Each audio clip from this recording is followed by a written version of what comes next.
Hello, this is Barbara Field, and welcome to my channel, The Journey of Grief, Becoming Us Without Them.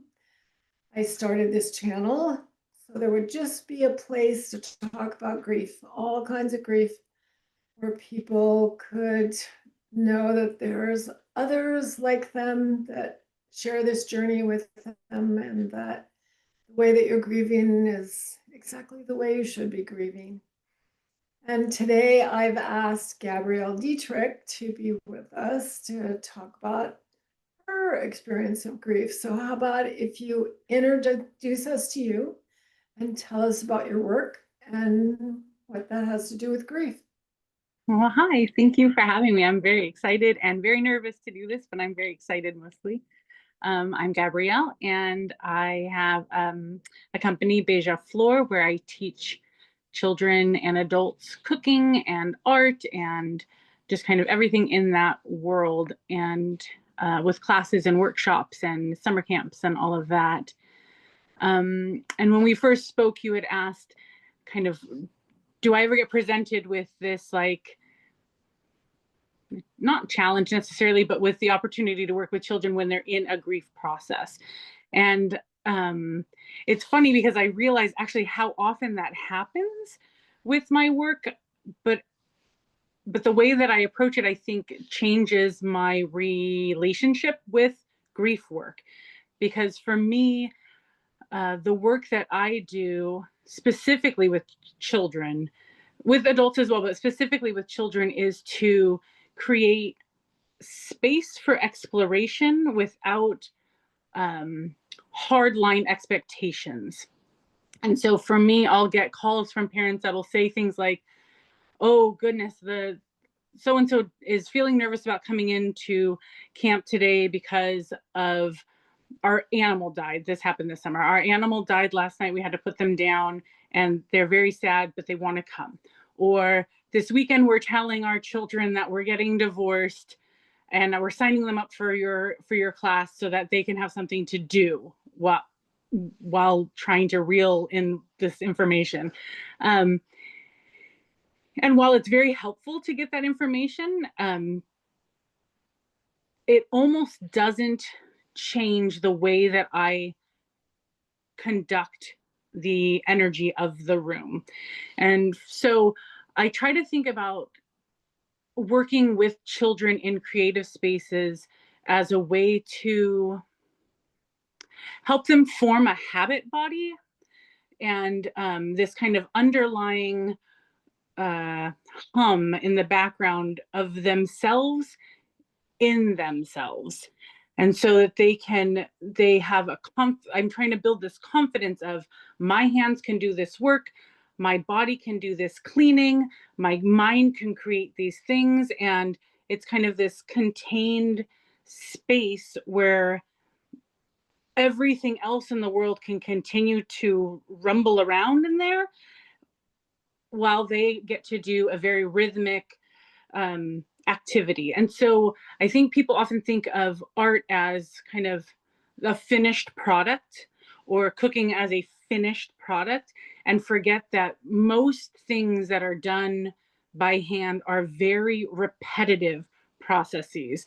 Chopping a carrot is just the same movement until you're done chopping, and painting is just the same brush strokes, not the same, but like the same activity over and over again. And because of that, it kind of creates this rhythm in the body that becomes something that you don't have to think about. And then your brain can do all of this inner work at the same time. And so with children, I find it really important to have a space that allows quiet and allows the inner life to be very, very active, even in very mundane looking activities. And so I was, it was kind of funny because this summer I had this moment where I was really feeling a little shaky about how I presented things, because we don't play music and there's not bright colors and it's not boisterous and all of these things that people kind of associate with children in spaces. And I kind of was feeling like, oh, am I dampening their spirit, or am I kind of like not giving them enough? And then when I was preparing for this and I was kind of remembering, like, what are the philosophies that drive my work, remembering that no, it's on purpose, no, I did this on purpose. Like, I can trust that there was a thought behind this, because I feel like one of the things we do before almost every cooking class is untangle knots in aprons, partly because they get tangled and there's work to do, partly because it allows kind of a mindless but very mindful activity to kind of ground everybody together, and partly because there is this what's the word I want? There is this lesson in doing annoying things, that you are required to slow down. You're required to make space. You're required to deal with frustration, but on a thing that doesn't matter. It's just untying it. It's just untying strings, right? It's just untying an apron string. And so I have found that what the kids will experience is immediate frustration, right? And they're tugging at the ends of the string, and getting to remind them that when you're trying to solve a problem, the there are steps to solving struggle, and they are to step back a little bit and take a wider view, and then it's to make space. And so we do it when we make mistakes, like, okay, well, that happened. What are some options here? And it's not just, we made a mistake, it's throw it in the trash, or we made a mistake, crumple it up, or, no self-talk of failure. It's just like, oh, that happened. What could we do? Or what are steps? And so this space making, just in these little moments, is the idea is to kind of have this underlying lesson of, when the struggle presents, that you kind of take the inhale and the exhale and the moment to look, and the recognition of where there might be gaps that you can open the struggle a little bit more to find out how to go. So there's that. And then, that's just one thing. And then also I find that there's this idea somehow that's still so pervasive in our society, that children are just small adults. And they're just really not. They're just not small adults. They are their own entity of thought and emotion that requires a different approach. And so we deal with frustration, we deal with grief, we deal with, the anguish that comes about when you have an idea of a creation and it doesn't work, is all encompassing for a child. And they want to crumple, and they want to go stomp in the corner, and they cry. Lots of tears happen when a pencil mark is not correct.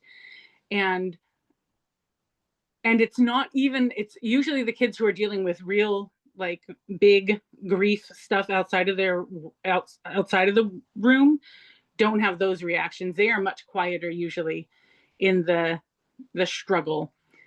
But it's always there's grief. There's just, kids are emotional beings and entities. And so for me, one of the things that we try to do is just leave space for it to exist. And I know there was a really popular method for a while. I don't know if it still is, because I never subscribed to it, of just labeling emotions constantly. Oh, you must feel frustrated. Oh, yes, this is that. Oh, yes, this is that. To the point where it's just like, almost like waterboarding a kid with your ideas of what their life is and their experiences. And I have found that children shut down so quickly with that, because it's just another example of powerlessness for them. Like I'm not even given the space to name my own feelings in this moment. And so instead it's kind of like we just sit with them. And the beautiful part is that then the group starts to just sit with the person in their emotion, and there and there's no trying to correct it or let us fix it, or how do we make you feel better. Like that usually gets taken out very quickly, because they recognize the respect that they also want to receive, that they can give it. And so it just becomes this space of, and no one's stopping. It's not like we're focused in and now we're gonna, like we're holding space. Like it's not that at all. It's just everyone continues doing their work. This person is in their thing, and as everyone else is still regulated in their work, this person is allowed to go through the whole process and then come right back in. And in the co-regulation of this space is really, really powerful to watch happen. And it happens on all kinds of levels, from social interactions that are getting hairy with, kid dynamics, and social interactions are out in the open, whereas adults maybe kind of hide them with niceties. Kids do not. And so we can see that work out, or dislikes and likes, and feeling judged or not judged. And all of these things sort of work themselves out in just not commenting. Just the act of not talking about it allows the process to fulfill itself. So those are some of the things. Let's see, was it coherent so far? Like, but try to be more specific. Give me an example of what you might see. So this summer there was a class, and specifically an animal had died the night before. And we were doing collage work. And so we were tearing pages and all these things. And so the kids knew, the child knew that this was going to be happening. The kids around knew that this was going to be happening, because they speak very openly about their struggles to each other when they're comfortable with each other. And so they came late to the class, and we were doing this collage work, and all of the other children, even though they were really focused on, we've got the stacks of magazines, and they were what they want, looking for these things. But then everyone was like, oh, these eyes, they were looking for these eyes. Oh, they want dogs. And they're just collecting this stack of things for the person who's missing in this grief process. So when they come back, and they were nervous to come back because they were coming back late, and they knew everybody knew what was happening, and they were feeling anxious about having their emotions be seen. And I went out to meet them from their parents' car, and just said, your friends are waiting for you, and they're excited to see you, and you're welcome to come back and sit outside or come right in. This is what we're doing. I do a lot of what is it called? Like front loading for things with kids. So let them know exactly what they're walking into, because there is a lot of anxiety around having a grief that is seen. There's a lot of feelings of shame, and like, what will people think of me, and all these things. And so just really honest front loading. This is what we're doing. Here's what everyone's thinking. And they came back, and everyone said, oh, yay, you're here, but stayed in their work. And this little one, she sat down and didn't work for a while, and just sat in her spot. And then 5 minutes later got her collage book, and then was looking at a magazine. And one of the children said, we have this stack for you. We found the eyes, we found the dogs, we found the thing. And then she just like could receive it and just like this huge smile, and then just went right into the work and gluing and things and all the collage with all the other kids. And by the end of that hour was fully in her regular buoyant self. So that's kind of one of the examples of how we do it, just kind of making a space of mundane work that they can join into, that is not, there's no exceptional work, there's no expectation of bearing your soul, there's no expectation of even acknowledging what's happening, because, and that, I feel like that might sound like ignoring the issue, but it's not ignoring, it's more giving the freedom for the person to share and be vulnerable at the level that they are comfortable with, and not having it be this sort of what's the word I want, like the kind of like this voyeurism almost from the others, of like the rubbernecking on someone else's stuff. Like that doesn't need to happen.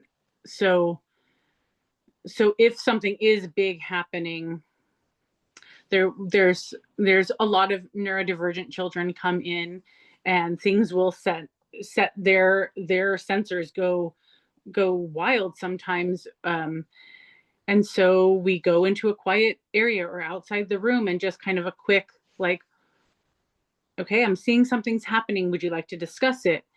And then what sort of things would help you in this moment? And they can say, and it's like, and then it's always, is there someone in the room that you feel comfortable being with during this time? And sometimes they want to stand by me, and sometimes they have a friend in the class that they've met and that they want to stand by, and sometimes it's no, I'm fine.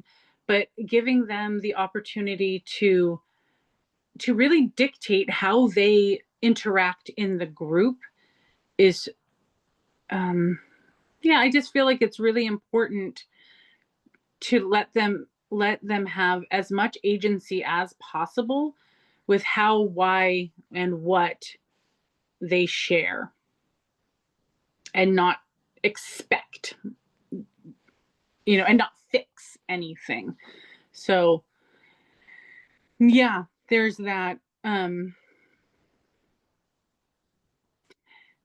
Yeah, because I have found in my own life that, and I think I was speaking with you about this a few days before this interview, talking about how finding activities that you just kind of do mindlessly allows self-regulation. And so kids, of course, there's a limit to their self-regulation, and adults too. But so like, I know when I am really just with stuff, folding laundry, washing dishes, those are my two best ones. Sweeping the floor. Those are things that, I did so much as a kid. Like we had to do so much just cleaning. And I think we have a very automated world now. And parents never believe it, but the children, I'm this is totally true. They are the most excited to sweep and mop. And they have whole rosters of who got to do it last time and who got to do it this time, and who gets to mop and who gets to sweep and who gets to take out the garbage. And these are the things that they want to do. And they are the most low tech, like boring jobs. Like who would, in an adult, no one wants to sweep. Kids want to sweep outside their home, right? Outside their home. But just to give them that, just like cross body activity that they can do, and they feel like in a moment, and I notice it even in the class, in a moment of, I don't know what to do, and there's chaos because we're cleaning and we're packing and we're doing the things at the end of the class. And there will always be the child that says, can I sweep? Like, and absolutely. it doesn't matter that it's not efficient. Doesn't matter that people are still walking over their piles of dirt. That is beyond the point. The point is to make the space for the activity to embed into their muscle memory so that they can recall it when they need it in the future. And so, yeah, that's the work that I try to do, is to really just do the repetitive motion to the point where they feel mastery over the motion, so that when they need to bring it back up, they have this muscle memory in them. And I get reports from kids who have kind of aged out, and they do it. They do it. And so this is 10 years in, and I feel like there's proof that it works. Cool. So when you are, let's say that you're doing, say, a cooking activity with a group of kids, and you have been told that one of them has sustained a big loss, Mm, what are you likely to see as they mm, try to hold it together in a mhm. project?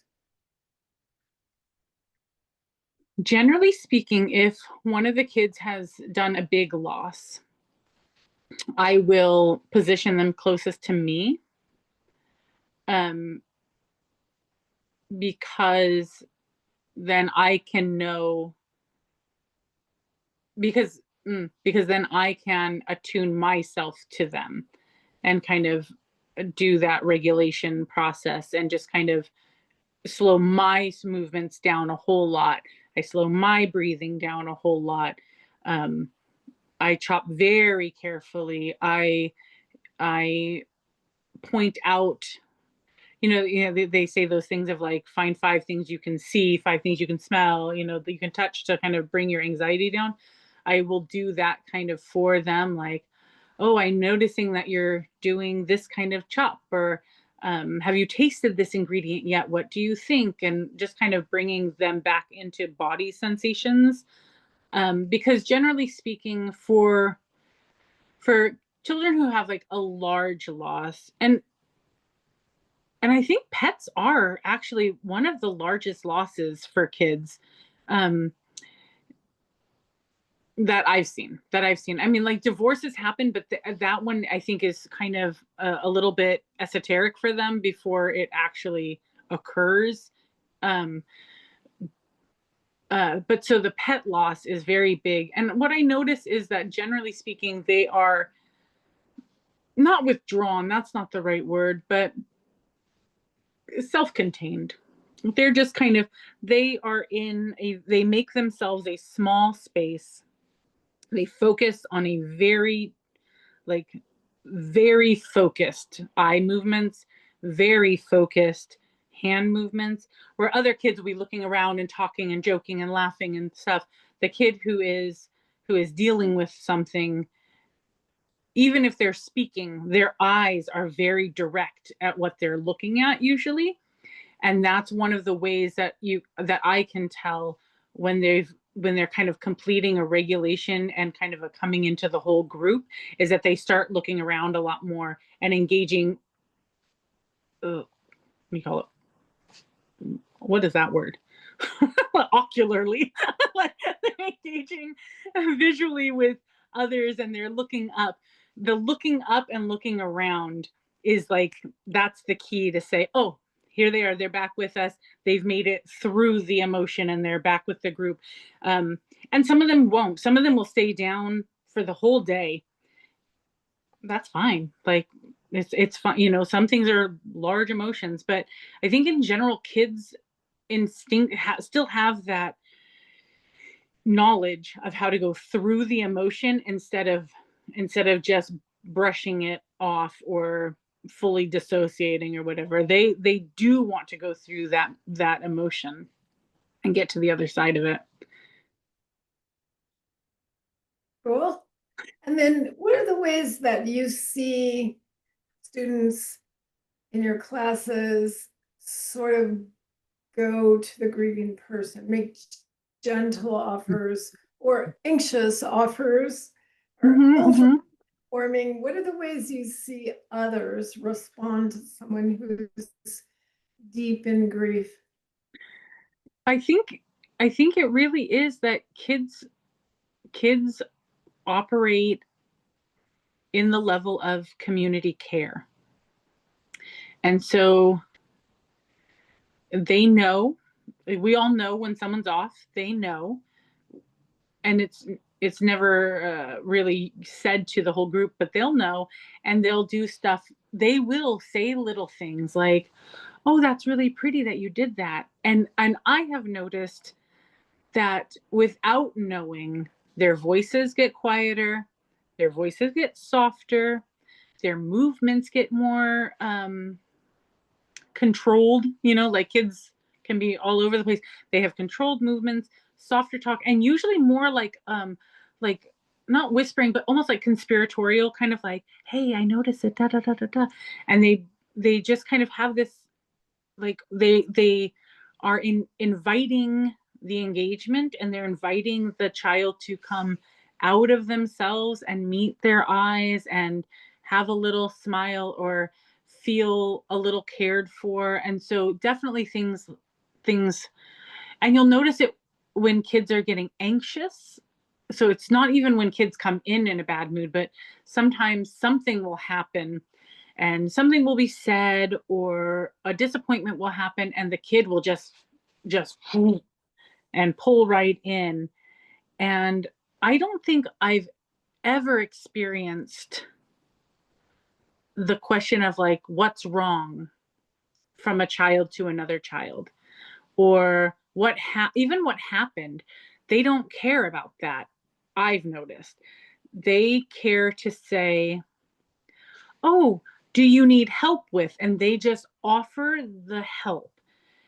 They don't expect they don't expect an explanation first, which I find really interesting, actually. So it's like I'm realizing in this moment, I'm realizing that a lot of what I do, I think, is modeled on how they treat each other, because they know how they want to be treated, and so they treat each other in that way. And so I'm realizing that they have co-regulated me into, they have brought me into their pack. And so yeah, like if I'm asking a kid what's wrong, I'm not maintaining my own mindfulness, because that's just not a question they ask each other. They say, "Oh, I found this thing that you like," or, "Oh, wow, you're really cutting that great," or "Can you pass me," they'll ask them to help. "Can you pass me that bowl?" Or, "Hey, can you help me do this thing? Can you hold this while I do that?" They encourage the care and the community, just in very small ways, but that's how they do it. Yeah, that's really interesting. I'm glad you asked that question. That was so great. So what about the ways when you see children who can't manage distress? And Mm. so having one of their peers in distress activates them. What are some ways that you have of helping that child off the ledge? So you're saying there's the child that's in distress and the child reacting to the distress? Mhm. Hmm. I think the time that I've seen that most is when siblings are in classes. I feel like the and I think parents, we kind of joke a little bit about how much like our kids are almost like sociopaths a little bit when they're young. Like they're so egotistical that it's like they don't care about others. So I feel like kids, unless it's directed, like you are this and they're kind of in a conflict, they don't really take on each other's emotions unless they're siblings. And then it's usually the younger sibling will take on the positive emotion of the older sibling, but the older sibling will take on the caretaking of the younger sibling's emotions. That's the dynamic that I see. And I do have a lot of siblings that come to classes with me. So, but otherwise they don't they don't act in distress, they act in care. So yeah. There have been some times where kids who are in a process will lash out a little bit. Like they maybe got embarrassed by something that triggers something else that they're dealing with outside of the kitchen, and that will then have them react to a child in a way that they might react to whatever's happening outside. And then there's the hurt feelings, and then there's it can compound if you're not careful. And so generally speaking, what we do is we have I take them to a place where it's just the two of them and myself. And because otherwise it can be very like the mob mentality can come in, and who said what and what was right, and we don't need any of that extra stuff is just unnecessary. So we'll take them to like a space where they can just talk about what their experience is with what happened, and both have equal amounts of time to fully talk about what happened, but really practicing I statements, like the nonviolent communication. We just practice that. I felt this when this happened. I felt this. I reacted this way. I whatever. And so I will redirect you statements, or anything that comes with a hard judgment or a big verdict of like who was at fault. I'll redirect that while everything is being talked about. So that happened this summer. Oh yeah, it happened a big time. It was a big one actually this summer. A child was very distressed all week long, just having distress about frustrations about work not being what he wanted it to be, and just lots of tears and lots of feelings of disappointment, and even more so much so that he started to direct that outward and tell other children that their work was wrong or bad, and just started nitpicking all of the other children around them. And there was a sibling in the group, and so I had to work really hard to keep the sibling from taking that on, and coming knight in shining armor for their sibling. And so we went outside and we talked about it, and it got to be, we just kept uncovering. Well, when that happened, where did that come from? And where did that come from? And it was like a 20-minute conversation, and the kids are inside drawing. So it was like they're managed and they're fine. But we're outside just uncovering. Well, when you said this, I heard it this way. Well, that's not what I meant. And just kind of really doing the hard work of communicating all the nuance, and your eyeball did this when you said that, and just keep going back until finally this little one just started crying and talking about how they were so mad that the colors that they wanted weren't working together. It was like something so simple, right? But it had created such a huge amount of conflict in the room, to the point where two children are feeling like they're just attacking each other. And so then there was the apologies, and the I accept your apologies, and all of those. And then that child and I could work on color theory, like, and so and then through the rest of the week, because there's still the bruise, right? There's the wound that happens and they repair it, but the bruise still is there.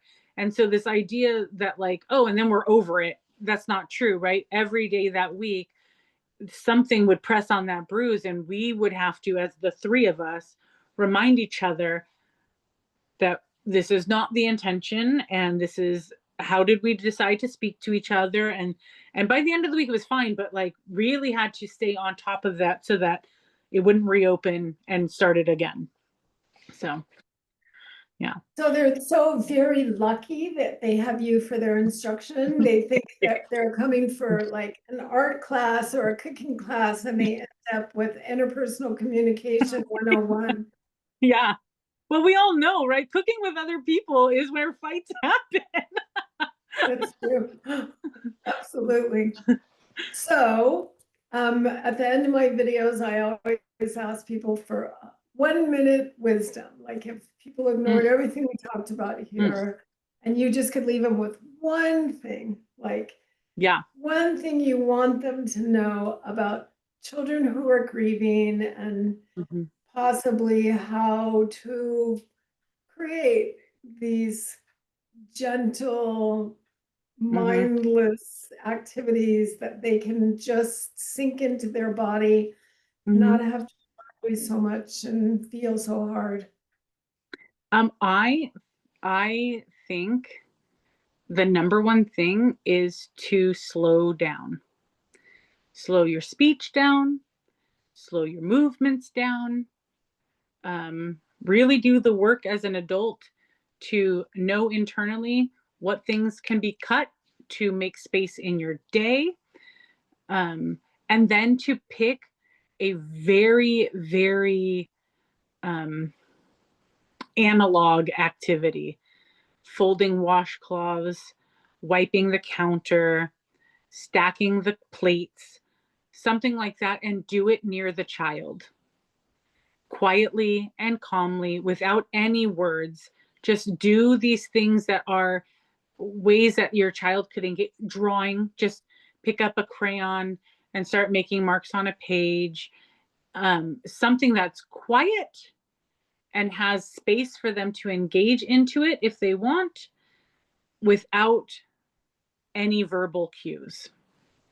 That would be my biggest 1 minute takeaway, is you just create quiet space side by side, not face to face, but a side by side where they can join in when they're ready.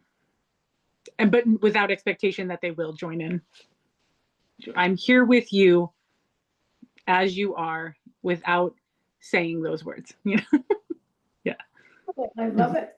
So thank you very much for taking some time to talk to us about how children in grief and art and cooking all end up together. And can you say a little bit more about the kinds of classes that you teach or offer to kids, both after school or grown-ups? Yeah, I can. Thank you. I have after school cooking club once a week, where we come in as a cohort for the whole month and work through a theme. This month we were doing experiments. So, color changing recipes and gastronomic activities and all sorts of fun stuff. Next month we're doing harvests. So we'll be just all the bounty and the beauty of the fall produce and the hardiness of that, and cozy recipes. We have twice a month Sunday afternoon classes. Some are parent and child, or adult and child, and some are just child. This month in November, we'll be doing pies to get ready for harvest festivals and Thanksgivings and things. And so you and your child could come, or you could come. I have adult sourdough classes. I have some upcoming art classes to do, some like crystal crown making, and want to do some more like adult community not classes, but spaces where we can come together and all be working on our own creative activities while being in community with each other. So just a space for creative work. And then we'll have some camps. So for the holiday week, for Thanksgiving week, those first 3 days, we'll have a 9 to 2 camp where kids come and make linens and make and do gratitude work with some body work and some writing. They don't have to know how to write, but some verbal kind of stuff, working with language, and then cooking things to bring to their family tables. And then in the winter, the week between Christmas and New Year's, I'll have another camp where we'll be working more on just really creating the cozy space in the darkest part of the year, and like how to create that internal warmth and hold it. So Oh, yeah. awesome, lovely. My granddaughter has done their camps and had such a wonderful time. And I love her. Okay, well, thank you very much. So I'm gonna turn off the recording and thank you once again.